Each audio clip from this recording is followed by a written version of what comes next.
बुधिया के पांव जमीन पर नहीं पड़ रहे थे। वो तो बस जल्द से जल्द घर पहुंचना चाहता था, लेकिन आज घर का रास्ता बहुत दूर लग रहा था। सच ही है, खुशियाँ बांटने की बेचैनी बहुत बुरी होती है। एक क्षण की दूरी भी एक बरस के समान लगती है। बुधिया खेतों की मेड़ों को पार करते हुए गांव के करीब पहुंच गया। सरस्वती काकी बुधिया की अर्धांगिनी दरवाजे पे ही मिल गई। गोबर के उपले घर की मिट्टी की दीवारों पे पाथ रही थी। बुधिया को देखते ही बिफर पड़ी। भोरे भोरे कहाँ उड़ गए? तुम्हें तो घूमने से ही फुर्सत नहीं मिलती। जहाँ देखो पंचायत करने बैठ जाते हो। सरस्वती का नाम वैसे तो सरस्वती था, पर गांव के चलन के मुताबिक सरस्वती धीरे धीरे सरस्वती फिर सुरसतिया हो गई। सब अपने अपने तरीके से उसे बुलाते, कोई सुरसती, कोई सरस्वती तो कोई सुरसतिया। अब सरस्वती काकी गांव के लिए सुरसतिया काकी हो चुकी थी। अरे काहे जी हलकान किए हो, बुढ़ापा क्या आ गया? तुम तो बौरा गई हो, दिन भर बक बक करती रहती हो। इतना गर्मी है कहाँ? पानी वानी पूछोगी तो आते ही चिल्लाने लगी। आज तक सहूर नहीं सीखा तुमने। पहले एक लोटा पानी तो पिला देती। बुधिया नाराज होते हुए बोला। सुरसतिया कहाँ मानने वाली थी, पलटकर जवाब दिया, हाँ हाँ, तुम्हारे घर में तो सब डिप्टी कलेक्टर थे ना, तुमको सहूर सीखा के ब्याहे थे। मत भूलो मैं कोई ऐसे वैसे घर की नहीं हूँ, मैं भी बड़े घर की बिटिया हूँ। बोलते बोलते सुरसतिया काकी पुराने दिनों को याद करने लगी। सुरसतिया का भरा पूरा परिवार था। उसके पिता पंचम गांव के सरपंच थे। सुरसतिया अपने 5 भाई बहनों में सबसे छोटी थी। घर में घी, दूध, दही, किसी चीज़ की कोई कमी नहीं थी। सुरसतिया सबसे छोटी होने के कारण सबकी लाडली थी। बड़ी बड़ी आँखें, गोल खूबसूरत चेहरा, मोतियों जैसे दांत, लंबा कद, फुर्तीली और मेहनती थी।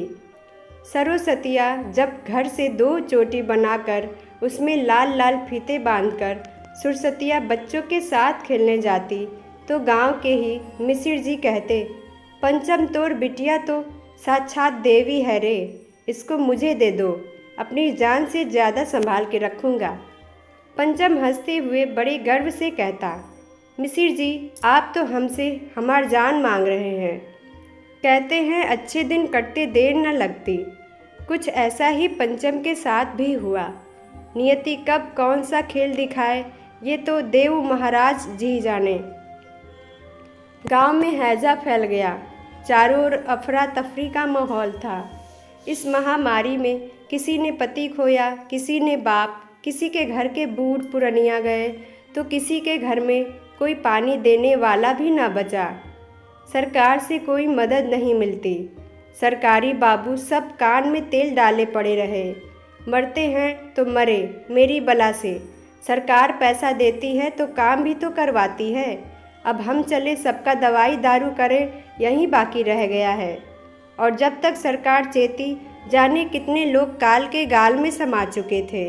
पंचम का परिवार भी इस महामारी से अछूता न रहा। पंचम के तीनों पुत्र इस महामारी की चपेट में आए और चल बसे। पंचम को जैसे कुछ समझ ही नहीं आ रहा था कि उसके हंसते खेलते परिवार को यकायक कौन सा ग्रहण लग गया। सुरसतिया तो कुछ समझ ही ना पाई कि क्या हो रहा है। एक एक करके उसके बड़े दद्दा कहाँ चले गए। 3 बेटों की इस असामयिक मृत्यु ने पंचम को अंदर से तोड़ कर रख दिया।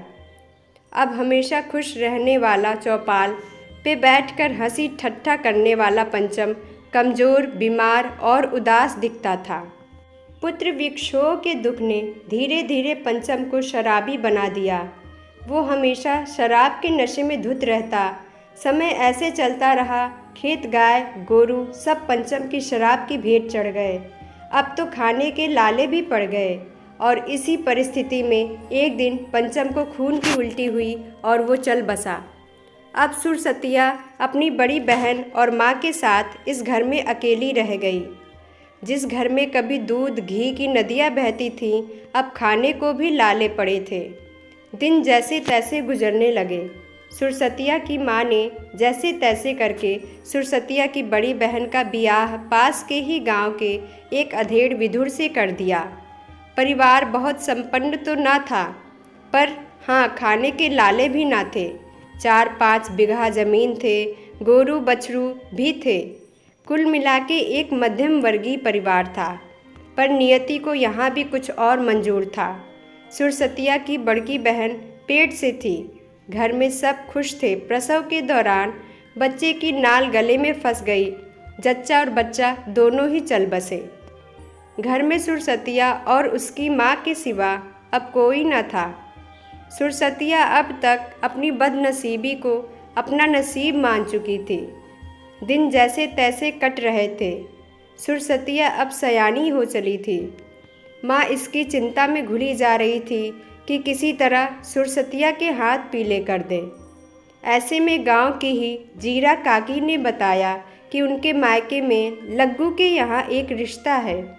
लग्गू का एक बेटा है, बुधिया। 1 बिगहा खेत है, गाय है, खेत में सब्जियां उगाते, बाजार में बेच आते, कुल मिलाकर आराम से चल जाता था।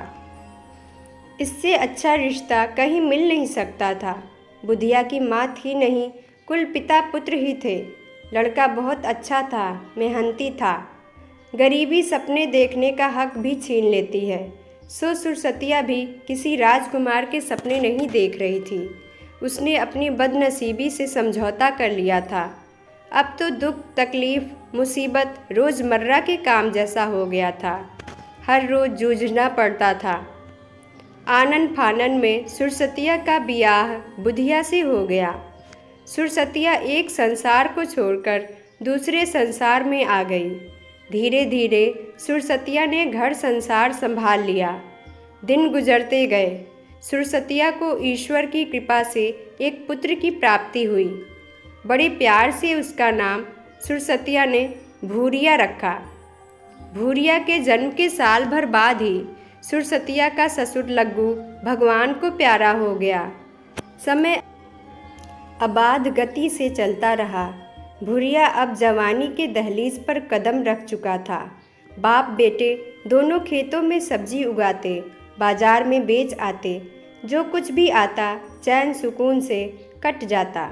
बुधिया ने भूरिया का विवाह भी कर दिया। घर में बहू आई। सुरसतिया अब सास बन चुकी थी। सुरसतिया ने बहू को बेटी के समान प्यार दिया। कभी कोई काम न करने देती। बहू कुछ भी करने जाती, सुरसतिया बिगड़ जाती। कहती, हटो, तुमसे ना होगा। आजकल की लड़की के देह में जान कहाँ होती है। एक हम थे, कटाई बुआई चूल्हा चौकी सब अकेले ही संभाल लेते थे। मजाल है किसी को हाथ बटाने की ज़रूरत होती। मानव स्वभाव भी बड़ा विचित्र होता है। गुस्से से भी स्नेह और प्रेम प्रदर्शित कर देता है। उसके उलाहने में अंतहीन स्नेह छुपा होता है। सुरसतिया भी वैसी ही थी। उसकी उलाहना, उसके गुस्से में एक प्रेम था। साल भर बाद घर में पोते का जन्म हुआ। सुरसतिया तो जैसे संपूर्ण हो गई थी। पति, बेटा, बहू और अब पोता। कारी माई और देवू महाराज की कृपा ऐसे ही बनी रहे हमारे ऊपर। कभी कभी बुधिया के सामने हाथ जोड़ते हुए बोलती। पर वक्त ने एक बार फिर करवट बदली। एक रोज़ भूरिया सुबह सुबह अपने खेत गया। वहीं खेत में एक सांप ने उसे काट खाया और उसकी तत्काल मृत्यु हो गई। बुधिया और सुरसतिया तो जैसे जीते ही जी मर गए। कहते हैं सुरसतिया अपने लाल को छाती से लगाए घंटों रोती रही। गांव वालों ने जैसे तैसे करके भूरिया की अंत्येष्टि की। विषम से विषम परिस्थितियों में अडिग रहने वाली सुरसतिया अब टूट सी गई थी। अब वो बात बात पे गुस्सा हो जाती है। बच्चे को खोने के दुख ने उसको चिड़चिड़ा बना दिया था। भूरिया का बेटा महज 1 साल का था अभी। सुरसतिया उसको लल्ला कह के बुलाती थी। अक्सर कहती थी, एकदम भूरिया जैसा दिखता है लल्ला। वो लल्ला में भूरिया को ढूंढती थी।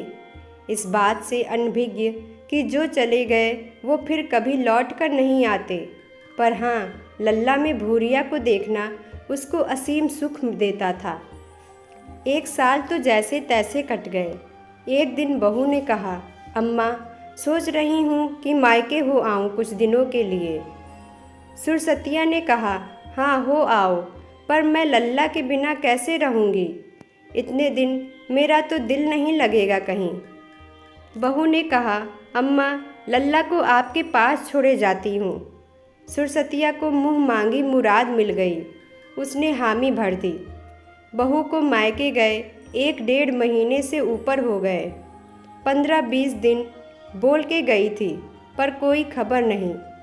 एक दिन सुरसतिया ने बुधिया से कहा, सुनो जी, आप बहू के घर हो आओ, देखो क्या हुआ। बुधिया अगले दिन बहू के घर पहुंच गया। समधी से बातें हुई, खैर खबर हुई। आखिर बुधिया ने अपनी बहू के बारे में पूछा तो उन्होंने भेजने से साफ इनकार कर दिया। बोलने लगे, अभी उम्र ही कितनी है बिटिया की, अब सारी उम्र हम उसको ऐसे नहीं देख सकते। उसके लिए हम दूसरा घर तलाश कर रहे हैं। बुधिया को काटो तो खून नहीं, उसने कहा। समधी जी, एक बच्चा है उसका, क्या होगा? उसको भी माँ की ज़रूरत है। समधी जी ने सीधा जवाब दिया, भाई साहब, वो तो वैसे भी ज़्यादातर अपनी अम्मा की गोद में रहता है, आप लोग देख लीजिएगा। बुढ़िया बड़ी मान मनोबल करता रहा, आखिर थक हार कर घर आ गया। उस दिन के बाद सुरसतिया लल्ला को सीने से लगाए फिरती। खेतों में घास काटती तो लल्ला मेड़ों पे बैठकर खेलता। रसोई में वो रोटी बनाती तो लल्ला को आटे से कभी चिड़िया, कभी मछली के खिलौने बना कर देती। लल्ला को अपने हाथों से खिलाती। कहती, मन करता है अपना करेजा काट के लल्ला को वहीं रख दूं, ताकि हमरे लल्ला को किसी की बुरी नज़र न लगे। जब लल्ला अम्मा बोलता, सुरसतिया निहाल हो जाती। कभी कभी आँखों में आंसू निकल आते तो लल्ला को जी भर के चूमती। अरे क्या सोच रही हो खड़े खड़े, कब से बोल रहा हूँ, एक लोटा पानी दो, सुनती ही नहीं हो। बुधिया झल्लाते हुए बोला। सुरसतिया जैसे सोते से जागी हो, वो अपने अतीत से निकलकर वर्तमान में आ गई। कुछ नहीं, अभी लाती हूँ। बुधिया पानी पीकर लोटा एक तरफ रखते हुए बोला, आज ठाकुर विशेश्वर सिंह का बुलावा आया था। अपने गांव के पास उनकी 7 बिगहा ज़मीन है। कह रहे हैं कि बुधिया अगर चाहो तो इस 7 बिगहा ज़मीन तुम्हें अधिया पे दे देता हूँ। तुम जोतो बो, 1/3 तुम रखना, बाकी सब हमारा रहेगा। बीज, खाद, बुआई, जुताई के पैसे अब की बार तो हम दे देते हैं, अगली बार से तुम समझना। अभी तुम कहाँ से लाओगे, सो तुम्हारी सुविधा के लिए एक बार हम पैसे दे देंगे। सुरसतिया की तो आंखें आश्चर्य से फैल गईं। क्या कहते हो, 7 बिगहा? अरे इतना में तो घर भर जाएगा, अनाज रखने की जगह ना बचेगी। ठाकुर बड़े दिल वाले हैं, सुना था, पर आज देख भी लिया। कहते हैं उनकी महारिन की बिटिया का ब्याह में दिल खोल के खर्च किए थे। महारिन हाथ फैलाए बैठ गई ठाकुर साहब के सामने। ठाकुर साहब, हमारी इज्जत अब आपके हाथ में है। बिटिया का ब्याह तय कर दिया, पर पैसे ना हैं। ये सुनकर ठाकुर साहब ने बड़े आवेश में कहा था, वो सिर्फ तुम्हारी बिटिया नहीं है, पूरे गांव की इज्जत है। जाओ कह दो, गांव में ऐसी शादी किसी ने पहले कभी ना देखी होगी। कहते हैं एक एक बाराती को विदाई में 2 आना और फलों की टोकरी दिए थे। सच कह रही है सुरसतिया, तबे तो लक्ष्मी जी ठाकुर साहब के तिजोरी में वास कर रही हैं। खेतों की जुताई हो चुकी थी, आषाढ़ का महीना लग गया था। बुधिया को बारिश का बेसब्री से इंतजार था। देव महाराज एक बार अपना प्रकोप दिखा देते, खेत पानी से भर जाता तो बेरन लगाना शुरू करता। बुधिया बोला, सुरसतिया तो हिसाब लगाने बैठ गई। जो फसल अच्छी हुई तो इतना मन अनाज मिलेगा, उसमें इतने मन बेच लेंगे, बाकी का अनाज में साल भर आराम से चल जाएगा। एक दिन लल्ला जिद कर बैठा, अम्मा पूरी सब्जी खाने का मन कर रहा है, आज बनाओ ना। कब से बोल रहा हूँ पर आप नहीं खिलाती। लल्ला अब 10 साल का हो चुका था। सुरसतिया बुधिया से बोली, सुनो एक काम करो, लल्ला कब से पूरी सब्जी खाने की जिद कर रहा है। अब तो ठाकुर साहब की दया और देऊ महाराज की कृपा से अनाज की कमी ना होगी। जो अनाज पड़ा है उसमें से कुछ बेच आओ और बनिए से सामान लेते आना। कल लल्ला को पूरी सब्जी खिला दूंगी और थोड़ा सा दूध ले आना, खीर भी बना दूंगी अपने लल्ला के लिए। बुधिया शाम होते ही बाजार गया और अनाज बेचकर सारा सामान ले आया। अगले दिन सुबह पूरी सब्जी खीर बनाने की तैयारी शुरू हो गई। लल्ला को तो जैसे पंख लग गए हों, अम्मा के पीछे पीछे ही लगा रहा। अम्मा खीर कैसे बनाते हैं, पूरी गोल गोल कितनी सुंदर होती है ना। बचपन सिर्फ मुंह और पैर पे टिका होता है। अच्छा अच्छा खाना और दिन भर खेलना, बचपन के दिनों में बस यही बाकी रह जाता है इंसान के पास। इधर देऊ महाराज भी सुबह से घेरे हुए थे। बादलों का गरजना और बिजली का चमकना देख बुधिया ने कहा, देऊ महाराज भी तुम्हारे पूरी सब्जी खीर के इंतज़ार में बैठे थे। बरसात शुरू होने वाली है, मैं खेत होकर आता हूँ। हाँ हाँ, पर खाने के वक्त आ जाना। आज बरसों बाद इस घर में हंसी खुशी का माहौल आया है। सुरसतिया हंसते हुए बोली, हाँ हाँ आ जाऊँगा, तुम चिंता ना करो। बोलते बोलते बुधिया खेतों की ओर निकल गया। बुधिया अभी खेतों के पास पहुँचा ही था, मूसलाधार बरसात शुरू हो गई। बुधिया ने पास के एक पेड़ के नीचे शरण ली और मंद मंद मुस्कुराते हुए अपने खेतों को पानी से लबालब भरते हुए देख रहा था।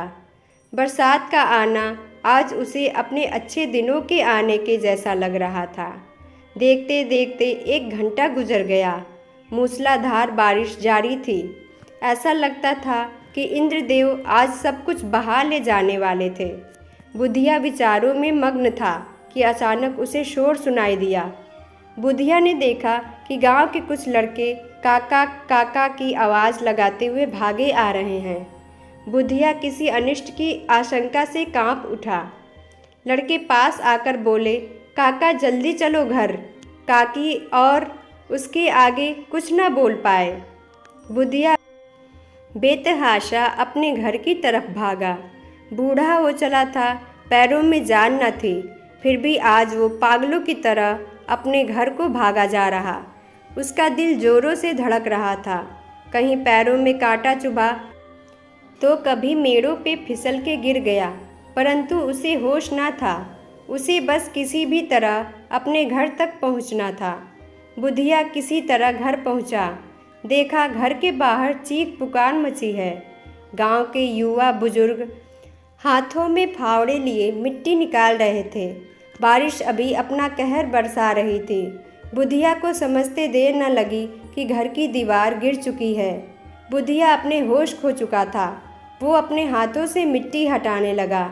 आखिरकार गांव वालों ने किसी तरह जब मिट्टी हटाई तो एक हृदय विदारक दृश्य दिखा। ऐसा दृश्य जिसे देखने में देवता भी शर्मा जाएं, जिसे देखकर राक्षस का दिल भी मोम के जैसे पिघल जाए। पत्थर भी आंसू बहाने लगे। सुरसतिया मुंह के बल गिरी हुई थी।